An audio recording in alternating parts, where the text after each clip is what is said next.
Assalamualaikum warahmatullahi wabarakatuh. Perkenalkan, saya Verina Davin dari Prodi D3 Kebidanan Stikes Mercu Bakti Jaya Padang. Di sini Verin akan melihatkan video kegiatan PKL online kakak binaan Nyonya Diana Anggreni dengan masalah yang ditemukan ibu belum melakukan pemeriksaan labor dan suami masih merokok di dalam rumah. Terima kasih.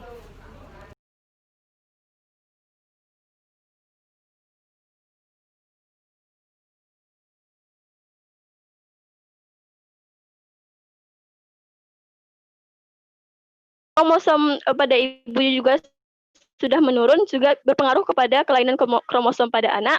Lalu bisa munculnya masalah kesehatan yang kronis seperti masalah diabetes atau masalah yang bisa menyerang ibu, serta penurunan dalam hal kesuburan mulai pada awal usia 30 tahun. Selanjutnya,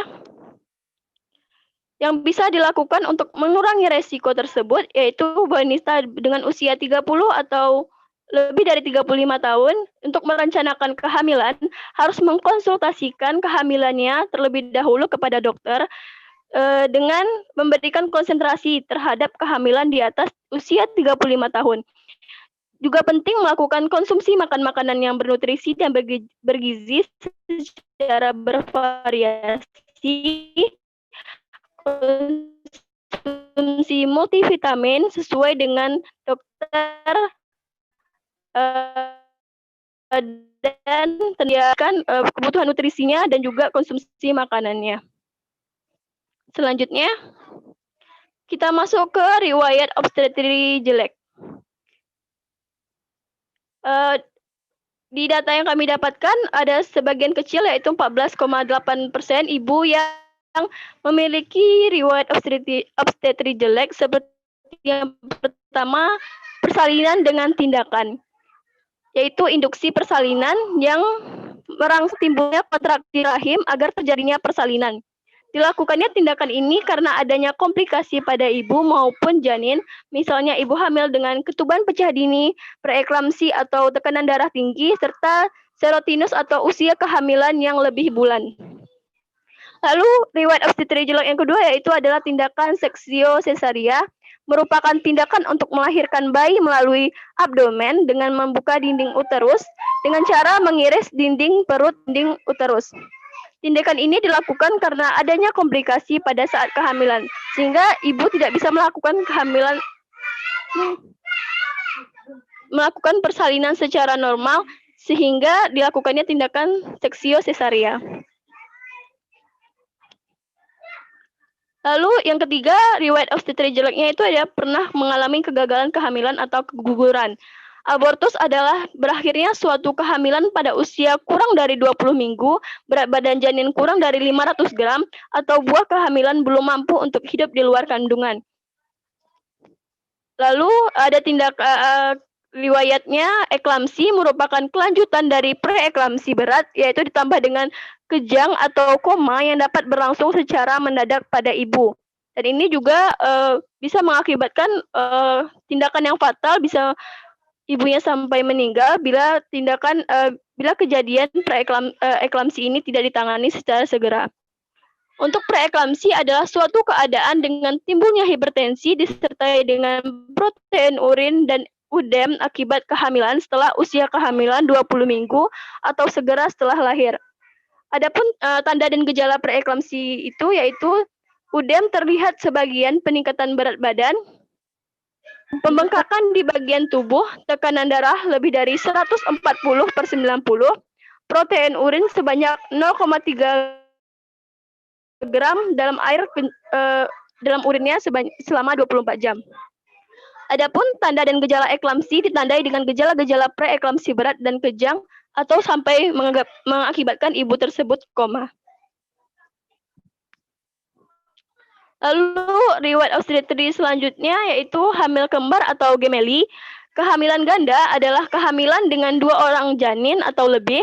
Kejadian kehamilan ganda ini dipengaruhi oleh faktor keturunan, umur, dan paritas. Sehingga biasanya ibu yang lebih dari 35 tahun atau memungkinkan untuk terjadinya hamil gemeli ini. Gejala dan tandanya yaitu perut lebih buncit dari semestinya sesuai dengan umur tuanya kehamilan. Gerakan janin dirasakan oleh ibu di banyak sisi. Uterusnya ibu terasa lebih cepat membesar. Pada saat palpasi di bagian terasa lebih banyak. Teraba ada 3 bagian besar janin. Teraba ada 2 balok temen. Terdengar 2 denyut jantung janin. Lalu ada kehamilan dengan kelainan letak. Yang pertama itu ada kelainan letak, yaitu letak lintang, di mana keadaan sumbu memanjang janin kira-kira tegak lurus dengan sumbu memanjang tubuh ibu. Kelemahan dinding perut atau uterus karena multiparitas, kesempitan panggul, plasenta previa, atau lepasnya plasenta yang menghalangi jalan lahir, lalu prematuritas, kehamilan gemeli, kembar, dan lain-lainnya. Lalu ada yang kedua yaitu dengan letak sungsang, janin terletak memanjang dengan kepala di fundus uteri dan bokong di bagian bawah kavum uteri. Penyebab prematuritas, gemeli, multiparitas, plasenta, dan lain-lain. Lalu ada riwayat obstetri jelek selanjutnya yaitu terjadinya perdarahan atau kita kenal juga dengan istilah plasenta previa, itu keadaan di mana plasenta berimplementasi pada tempat abnormal, yaitu pada segmen bawah uterus, sehingga dapat menutupi sebagian atau seluruh pembukaan jalan lahir. Gejala dan tanda dari perdarahan ini adalah setelah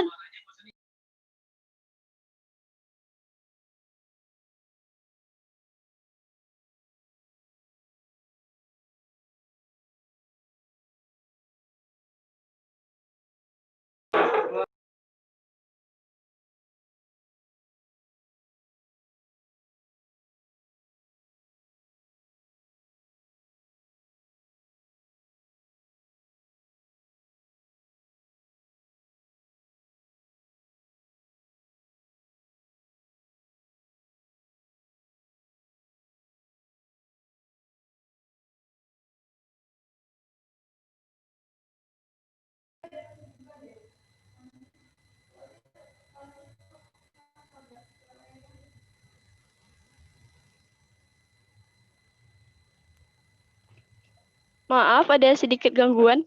Kita masuk ke gejala dan tanda perdarahan pada ibu hamil. Perdarahan pada kehamilan setelah 28 minggu yaitu atau pada kehamilan lanjut, sifat perdarahannya tanpa sebab, tanpa nyeri dan berulang. Kadang-kadang perdarahan terjadi pada pagi hari sewaktu bangun tidur. Lalu ada istilah namanya solusio plasenta, yaitu keadaan di mana plasenta yang letaknya normal terlepas dari perlekatan sebelum janin lahir. Nah, di sini juga dapat menyebabkan seorang ibu hamil terjadi pendarahan ketika usia kehamilannya belum cukup. Lalu gejala dan tanda dari solusio plasenta ini adalah perdarahan dengan rasa sakit, perut terasa tegang, gerakan janin berkurang, palpasi bagian janin sulit diraba, auskultasi atau detak jantung janin dapat terjadi, asfiksia ringan dan sedang, dapat terjadi gangguan pembekuan darah. Lalu ada juga permasalahan dengan tekanan darah rendah pada ibu hamil. Rentang untuk tekanan darah normal pada ibu hamil. Tekanan darah normal pada ibu hamil itu pada umumnya sama dengan tekanan darah pada kondisi normal lainnya, yaitu berkisar antara 110/70 sampai dengan 120/80. Tekanan ibu hamil itu biasanya turun sedikit lebih ke angka 90/60 selama trimester pertama dan trimester kehamilan kedua. Kondisi ini normal terjadi terutama jika ibu hamil memang memiliki tekanan darah yang cenderung rendah sebelum mengandung. Tekanan darah ini biasanya akan naik lagi secara bertahap ketika usia kandungan memasuki 24 minggu dan kembali normal setelah beberapa minggu menjelang persalinan. Lalu ada dampak gangguan tekanan darah pada kehamilan. Jika tekanan darah ini tekanan darah yang tidak normal ini dibiarkan dan tidak ditangani dengan tepat, maka tekanan darah yang menurun drastis atau tekanan darah yang tinggi pada ibu hamil dapat menyebabkan masalah kesehatan serius baik pada ibu hamil itu sendiri maupun pada janinnya. Tekanan darah yang terlalu rendah dapat meningkatkan risiko ibu hamil mengalami vertigo atau pusing berputar hingga terjadinya shock. Sedangkan tekanan darah tinggi beresiko menyebabkan ibu hamil mengalami preeklamsi atau tekanan darah tinggi, eklamsi yang bisa menyebabkan sampai kejang, stroke, atau abruption placenta. Tekanan darah ibu hamil yang terlalu tinggi atau justru terlalu rendah juga dapat membahayakan kondisi janinnya. Sehingga ketika mengalami perubahan tekanan darah yang drastis, janin berisiko terlahir prematur, terlahir dengan berat badan lahir rendah, atau mengalami gawat janin. Sehingga ada tips untuk menjaga tekanan darah normal pada ibu hamil. Yang pertama yaitu melakukan rutin untuk menjalani pemeriksaan kandungan. Yang kedua, konsumsi makanan yang sehat dan bergizi seimbang, seperti makanan yang mengandung protein, zat besi untuk ibu hamil. Lalu cukup istirahat dan kurangi stres. Waktu istirahat yang normal itu adalah 8 jam di malam hari dan minimal 1-2 jam di siang hari, lalu melakukan olahraga teratur, dan olahraga teratur ini bisa dilakukan dengan bimbingan senam ibu hamil atau yang diinstrukturi. Lalu kita masuk ke imunisasi TT. Tadi ada sebagian kecil dari data yang kami peroleh ibu hamil yang belum mendapatkan imunisasi TT. Pertama kita harus mengetahui dulu apa itu imunisasi. Imunisasi ini berasal dari kata imun, yaitu kebal atau resisten. Ibu hamil, bayi, dan anak diimunisasi berarti diberikan kekebalan terhadap suatu penyakit tertentu, menurut Departemen Kesehatan Republik Indonesia. Vaksin tetanus toksoid ini dipergunakan untuk mencegah penyakit tetanus pada bayi yang baru lahir, dengan cara mengimunisasi ibu yang sedang hamil dan juga untuk mencegah tetanus. Tetanus ini menyerang bayi yang baru lahir karena dilahirkan di tempat yang tidak steril, terutama jika tali pusatnya terinfeksi. Adapun tujuan dari imunisasi TT ini adalah penyakit tetanus toxoid ini adalah penyakit yang diakibatkan oleh infeksi bakteri anaerob Clostridium tetani di tempat luka dan menghasilkan ekstosin yang akan menyerang otot sehingga akan terjadinya spanus atau kejang otot. Untuk melindungi bayi yang baru lahir dari tetanus neonatorum ini, ibu harus terhadap kemungkinan tetanus apabila terluka. Pencegahan penyakit pada ibu hamil dan bayi kebal terhadap kuman tetanus serta untuk eliminasi penyakit tetanus pada bayi baru lahir. Untuk pelayanan imunisasi tetanus toksoid ini dilakukan pada ibu hamil, diberikan 2 kali dengan jarak waktu paling sedikit 1 bulan antara dosis pertama dan dosis kedua. Sebaiknya dosis kedua diberikan paling lambat 1 bulan sebelum melahirkan agar menimbulkan kekebalan pada ibu hamil.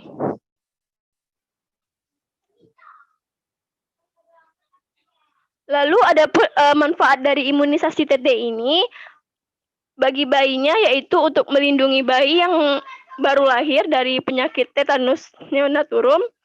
Bagi ibu, manfaat imunisasi TT ini adalah melindungi ibu hamil terhadap kemungkinan terjadinya tetanus apabila terluka pada saat persalinan. Lalu bagi negara, manfaat imunisasi TT adalah memperbaiki tingkat kesehatan, menciptakan bangsa yang kuat, dan penting dalam mencapai salah satu tujuan dari program imunisasi secara nasional, yaitu eliminasi tetanus maternal, tetanus neonatorum menurut Departemen Kesehatan Republik Indonesia. Untuk jumlah dan dosis pemberian imunisasi imunisasi TT ini diberikan sebanyak 2 kali dengan dosis 0,5 cc disuntikkan secara intramuskular atau subkutan. Sebaiknya imunisasi TT diberikan sebelum kehamilan 8 bulan. Suntikan TT1 dapat diberikan sejak diketahui positif hamil, di mana biasanya diberikan pada kunjungan pertama ibu hamil ke sarana kesehatan. Untuk jarak pemberian imunisasi TT1 dengan TT2 adalah minimal 4 minggu.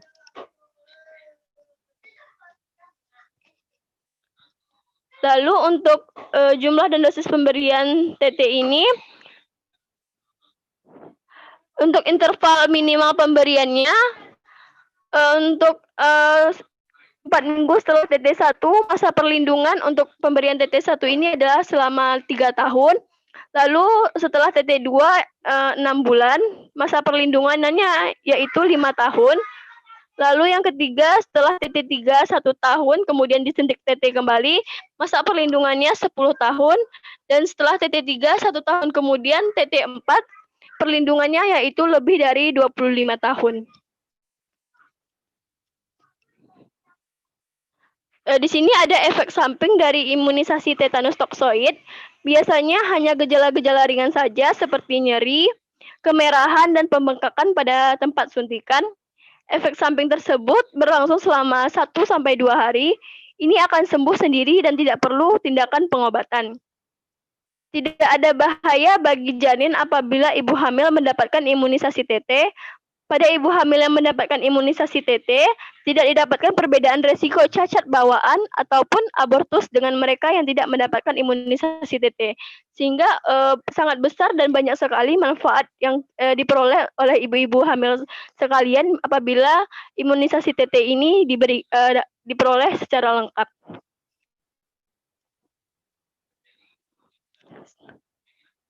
Lalu untuk keberhasilan imunisasi tetanus toksoid ini, tidak semua ibu hamil dan bayi yang baru lahir terbebas dari serangan penyakit. Semua tergantung pada tingkat keberhasilan imunisasi yang dilakukan. Begitu pula waktu perlindungan yang terjadi pun bervariasi. Keberhasilan imunisasi tetanus toksoid ini tergantung pada beberapa faktor. Yang pertama, waktu pemberiannya apakah sudah sesuai, misalnya tadi TT1 ke TT2 4 minggu apakah sudah sesuai. Lalu yang kedua, kematangan imunologik atau kematangan imun ibunya sendiri. Yang ketiga, keadaan gizi, bagaimana status gizi seorang ibu hamil tersebut. Yang keempat, cara pemberian vaksinnya apakah sudah benar secara intramuskular dan subkutan atau cara pemberiannya yang tidak benar, itu akan mempengaruhi. Lalu yang kelima yaitu dosis vaksin dan frekuensi pemberiannya. Apakah dosis yang diberikan kepada ibu hamil sudah tepat 0,5 cc atau belum.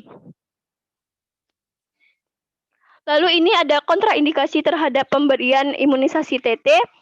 Vaksin TT ini adalah vaksin yang aman dan tidak mempunyai kontraindikasi. Meskipun demikian, imunisasi TT ini jangan diberikan pada ibu dengan riwayat reaksi berat terhadap imunisasi TT pada masa lalunya. Contohnya pada pemberian imunisasi TT sebelumnya ibu mempunyai keluhan yang dapat membahayakannya.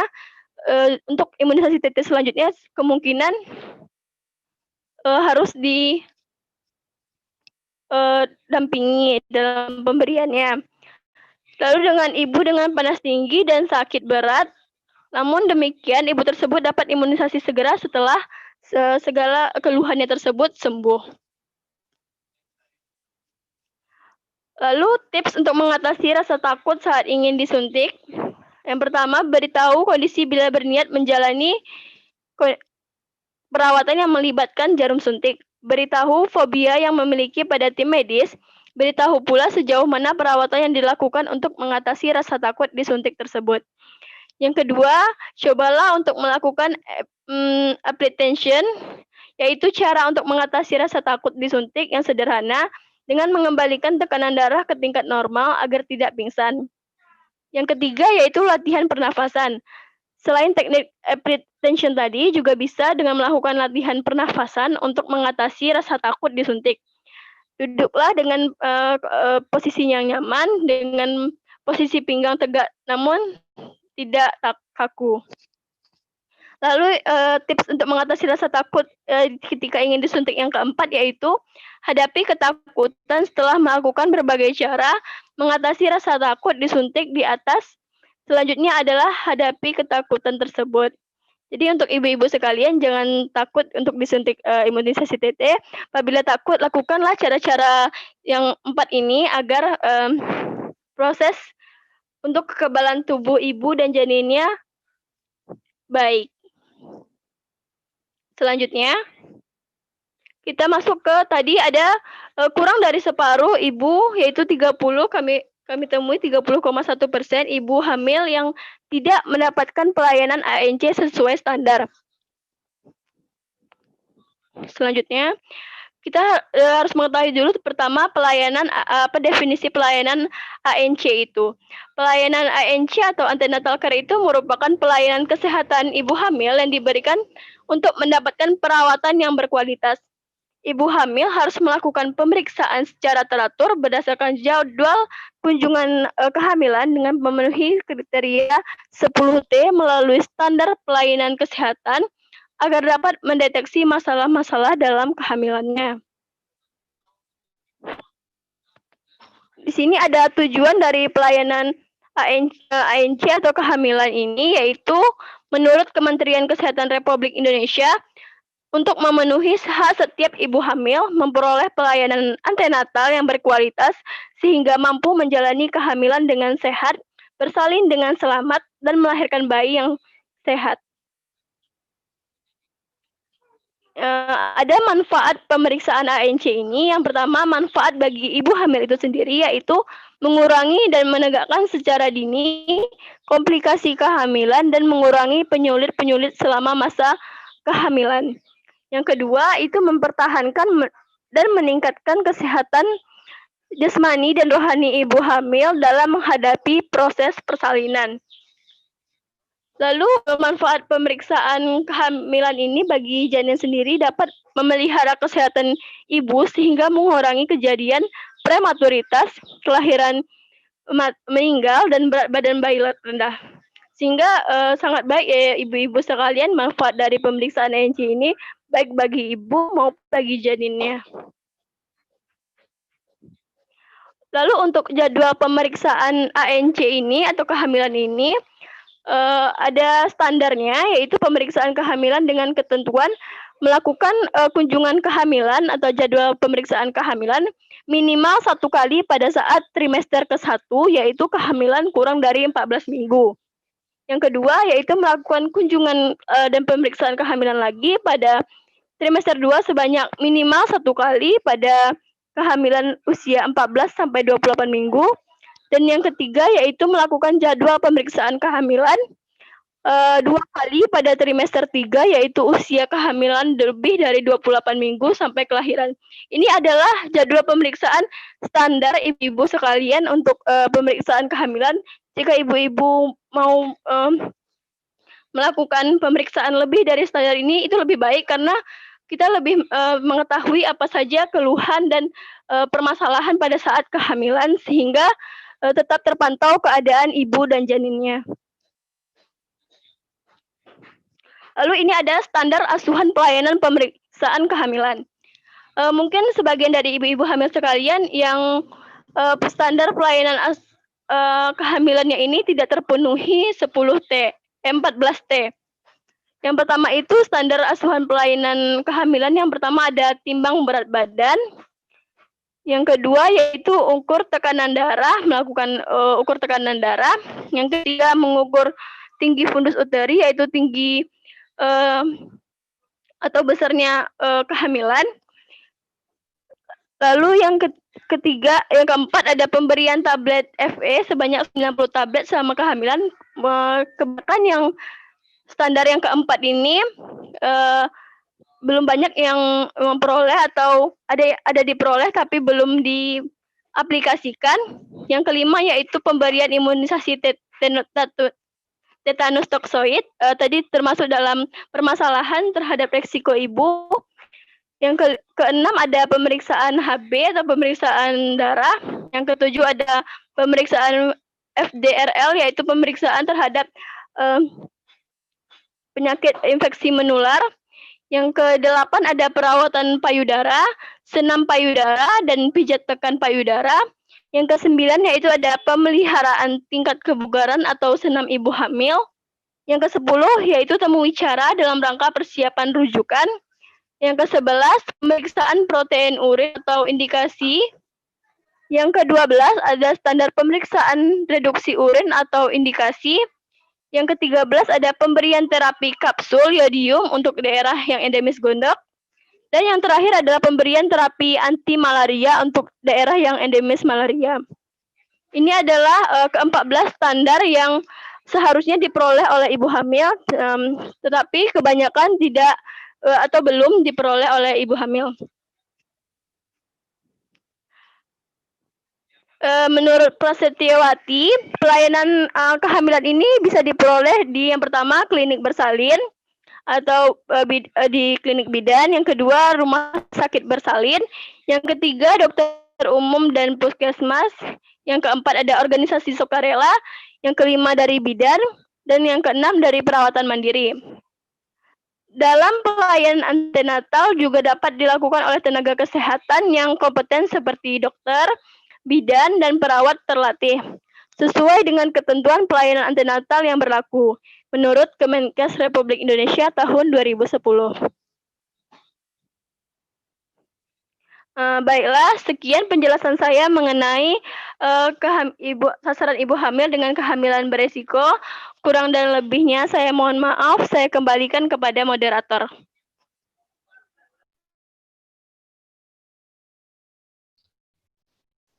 Baiklah, terima kasih kepada Sherina sudah menjelaskan materi yang sangat bagus dan bermanfaat bagi kita semua, terutama bagi ibu hamil. Kemudian, apakah Ibu dosen Bu Suci, Ibu Farida bisa menambahkan atau ada tambahan materi lain, Bu?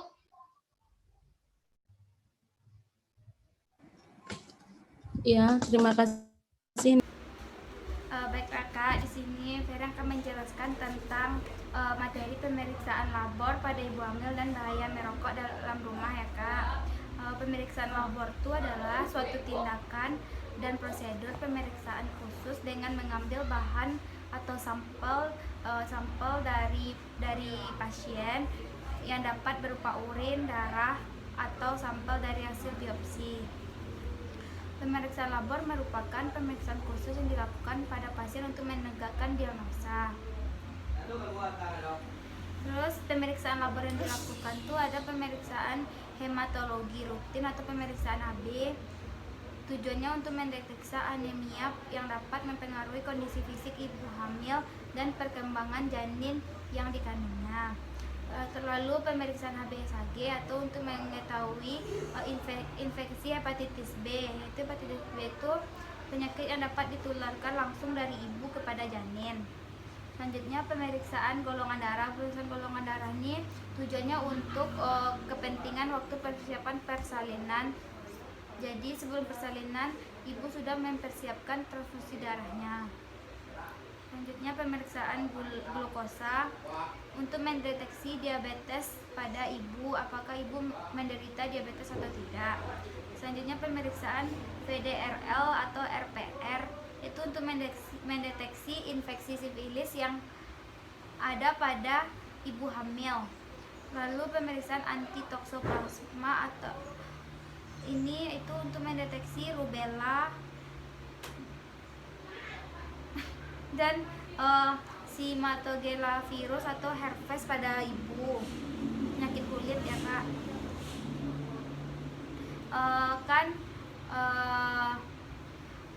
Suami Kakak merokok di rumah, jadi merokok sangat berbahaya bagi Kakak dan keluarga.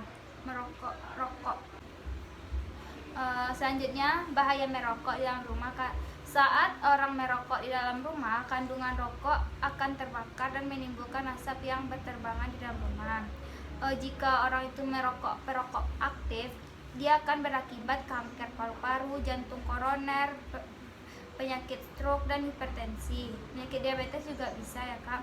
Sedangkan orang yang perokok pasif seperti kita yang tidak merokok bisa menyebabkan menjadi asap rokok itu menjadi polutan bagi kita Kak, atau mengendap di paru-paru kita. Selanjutnya, cara menghentikan merokok bisa dengan berhenti secara perlahan atau dengan cara menguranginya. Caranya itu dengan mengurangi jumlah batangan rokok yang akan dihisap, seperti 1 bungkus per hari dulu, habis itu setengah bungkus, baru 1 batang, 2 batang.